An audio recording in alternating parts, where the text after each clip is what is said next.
Hello, Renee Flamond here.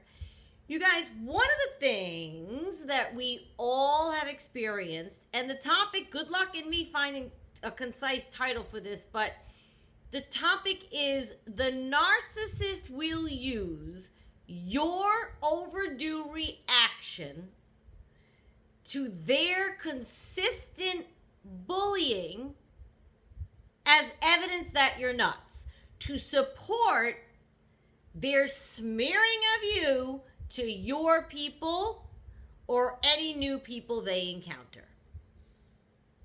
Am I right? It is a very specifically calculated move that they do. And this includes partners that are narcissists. This includes family members, friends, co-workers. It doesn't matter. They will poke you with the fire poker that's been heated up. And then when you jump, they'll say, see, she's jumpy. Oh, I'm sorry, Mommy.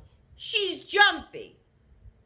And then hide the fire poker and pretend like they have no idea what you're reacting to. I don't know why she's going crazy. I didn't do anything. That is so twisted to do to someone. And the narcissist that I had in my life, that I no longer have this person in my life, that did that to me for years, the conversation about me between that narcissist and somebody else would often involve, well, you know, she's crazy. You see how she can get. I don't walk around going, trying to be mean to people with a whip, that was, in case you didn't know what that was. Trying to be mean to people, trying to impose harm on people, trying to cause fights with people, trying to lose my temper with people. But if someone backs me into a corner again and again and again and again and again and again and again and again and again throughout forever, I'm going to have a pattern of reacting to that person. That ends up happening when you're with a narcissist. You have your own pattern with your partner narcissist. I had my pattern with my partner narcissist. I gave him plenty of material in front of anybody to say that I was crazy, because I didn't know how to remain. And I felt at a point of pride, like if he would say or do something that I looked at as disrespectful, if there were people around, which they'll normally do that, they don't care, they'll do it quietly, but I would be like, if somebody heard that or sees that, and it was a point of pride, I'm going to make sure people know that I'm not accepting this, even though those were just words for me when I would flip out and say, don't say that, don't do that, because I was accepting it, and my behavior didn't line up with my words. I went through my own. That's a cognitive dissonance within yourself. Because I would say to him, a big fight, and I would get crazy, and then all these people were left thinking I was crazy, but they had any idea what he just said to me, what he just whispered to me, what he caused on the way there, what kind of fight he's picking with me over in the corner, what state of mind he's got me in, what just happened with his telephone, or in person at a party, you could find him in the corner. Like, I'm saying that's more elementary and juvenile, like in a movie, you know, you find him kissing somebody else. That was just in a show, that's why I said that, but you know what I mean? And then you react, and then they use that as evidence that you're nuts. Look at her, she's screaming, she's crazy. When I tell you that nothing makes me crazier than when someone who just tried to make me crazy points out and calls me crazy and then tells me to not be crazy. So let's go through that. You tried to get me there. You wanted me to have evidence in front of people's even better, and eventually it does leak out that somebody's around. A good enough friend, a family member, and they see how you get with your narcissist. But they may not see or hear or believe what they're doing to you, because you can't tell anyone else who hasn't been through it. So they don't see any reason why you would get so crazy. And I often ask myself, Because I've been touting this for years, but I failed miserably with the narcissist, that we are responsible for our own actions. So me becoming as crazy as I would get is all on me. Now, a lot of you right now are like, Renee, nuh-uh, they do so much. I get all that. I know what you mean. And I know how we're driven to this point. But he couldn't do that to me now. I don't think anyone could do that to me now, because I would stop it way before any multiple triggers kept happening. You know what I mean? Like, I already have. Like, I've met people, I've gone out, and I'm like, no, you know what? You did this, this, and this, and So you can start to see all these things and catch it long before you get to that mad point. And I do believe we're all responsible for our own actions, but I also believe that within a relationship, there can be a habit on both parts. And if your habit is with the narcissist, be it family member, friend, whatever, is to combat, is to fight it out, is to work it out that way, is to yell, scream, holler, get dramatic. That's not a habit you're going to break overnight. That person is a trigger for you in that sense. You'll probably always respond to that person that way, even if you don't act like that at any other aspect of your life. But that person is a trigger. It's nearly impossible to break the pattern that you've established in your relationship with the narcissist. But if you end up separating from them, when I say I'd like to think he couldn't do that to me, I know I wouldn't let him. I'm well out of danger of talking with him again. So I can't really even imagine him showing up here. But I would like to think after all this time, somebody does not have the power to get you there again. But because I don't know, you bet your sweet Bippy he wouldn't be coming in here. So I'll never know, because I won't talk to him. I made that decision last year. So that is a final thing for me. But everyone, you could bump into him somewhere. All of those things can happen, and we take them as they come. But I will never again allow myself to be in the position where my overdue reaction, by that I meant you should have reacted like 20 years ago, 20 minutes ago, 20 hours ago. They keep doing the same thing or pushing your buttons, consistent bullying. And when you finally do something, that reaction is long overdue. So it probably will be dramatic because you were trying to hold yourself together, especially if it's in front of family and friends or in the workplace or your kids. So when you finally blow, and then they can use that in the Smith. Well, she was crazy. She was crazy. My narcissist said that. I heard him saying it on the telephone. Well, sure, I love her, but she's crazy. This is like I caught him on the phone trying to make one person think that he wasn't trying to be with me and, doing that whole thing. And, she's crazy. You know how she can get. That's what I heard. You know how she can get. So here's an evidence. Therein lied they have no idea who I am.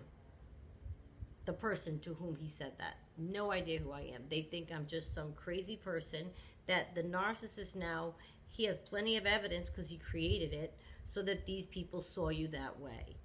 In your family, oh my God, it's so easy for a family member to do that. Are you kidding me? They can give you a look. You've known that person your whole life. Or a good friend. They can triangulate you with a look. They can gaslight you with a smirk. They can inflict harm in 7.5 seconds if you allow it. Because they know just what to do to push your buttons, right? They know exactly what will make you mad. Anyone that knows me well, first of all, in 5 minutes, I'm an open book. You know exactly what would make me happy, what would make me mad. I'm an open book. So my family, my friends, partners, they know exactly what would get me angry. I'm not that mysterious.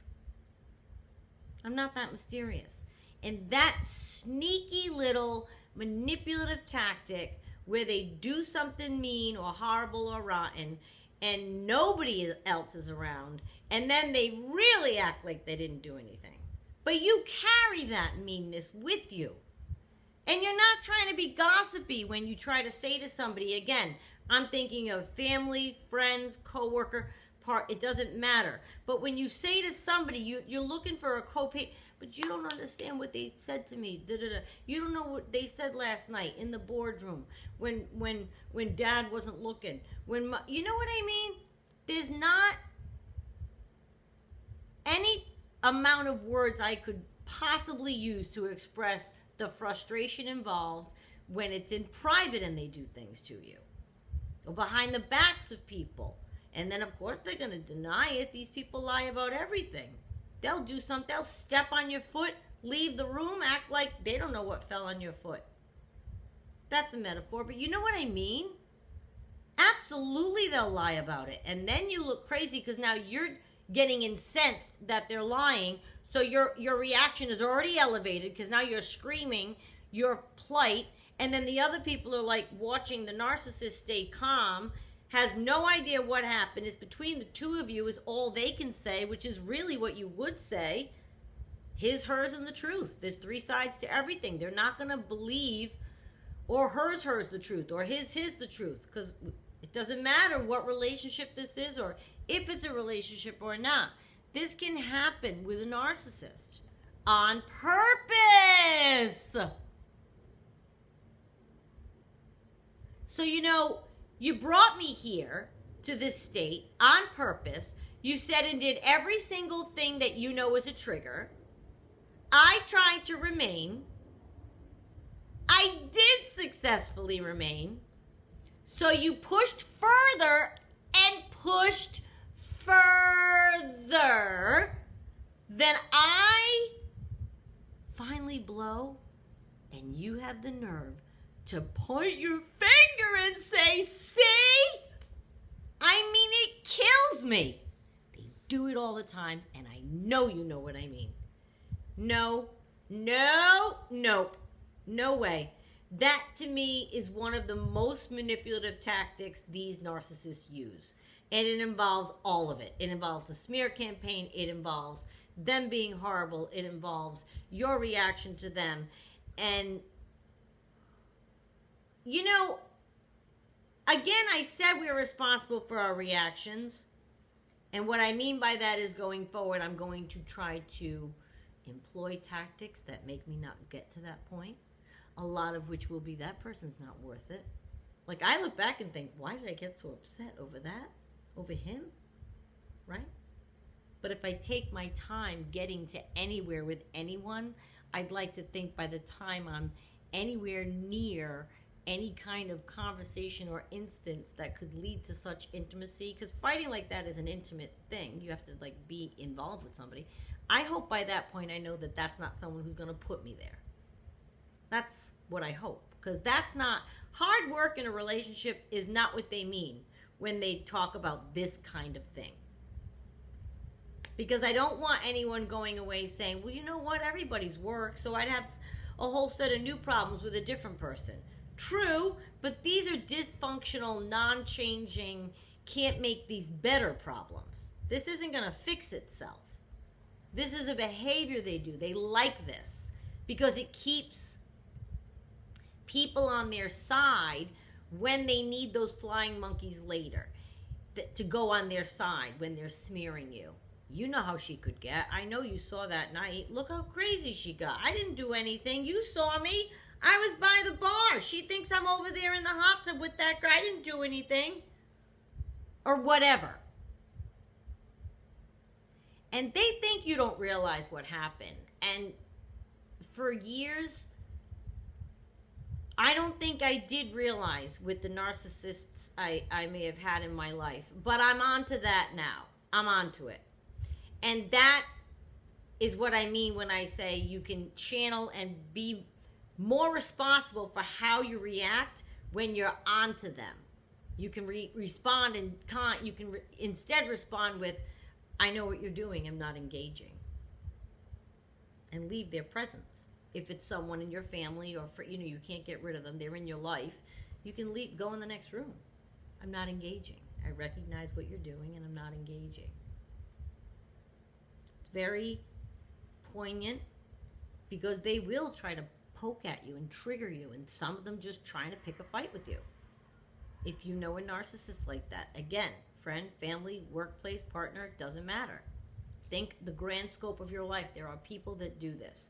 And this is why they tell you to go no contact if you can, if you are with this kind of dysfunctional narcissist, or at least limit the contact if you can't go to nothing, because we can't always, depending on the connection you have with that person. But this is why they say go no contact, because the second they have contact with you, they're in a surrounding with you. Hey, meet me for a drink. Boom, you're out with people. They could do this. You could have one night out with these people in 6 months, and they see you screaming your head off at him.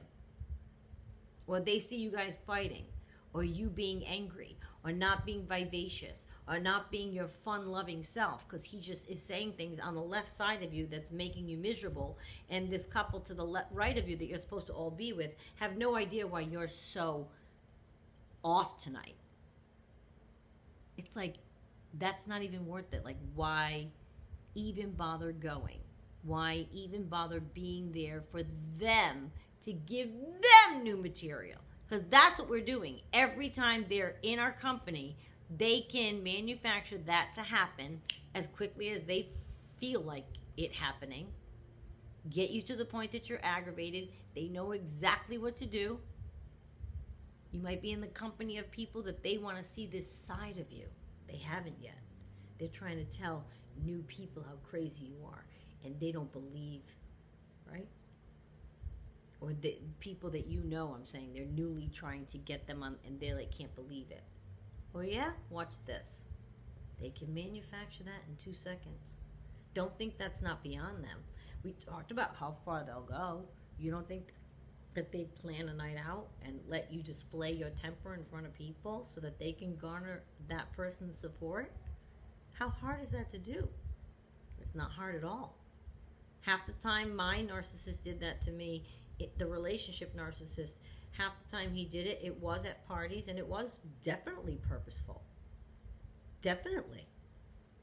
And we would be heading somewhere, and he'd make up something in the room to just make me nuts. And sure enough, that night would end up in a huge fight. And many times at the event, I would lose it. Not lose it, but kind of more so than you want to see a guest at a party get. You're airing your dirty laundry. Who does that? Who does that? And I'm not saying I would sit there screaming at people, but I certainly wasn't acting myself, or I would maybe storm off or drive home or leave the place, stuff you don't want to really do. Sure enough, they can bring you there in 2 seconds. I really want you to pay this some mind so that when you recognize it coming at you, think of it that way. They're doing that on purpose to trigger a reaction out of you. So wouldn't it blow their minds if you said, no, you know what? I know what you're doing right now. You do this. I recognize it. You're trying to get my gander up in front of these people. You're trying to get evidence for yourself that I'm crazy by making me crazy right now. And then acting like you didn't do anything. And then asking everyone why I'm crazy. No. Not going to work. But I appreciate your effort. Good for you, soldier. Hand to God. Give it right back and walk away.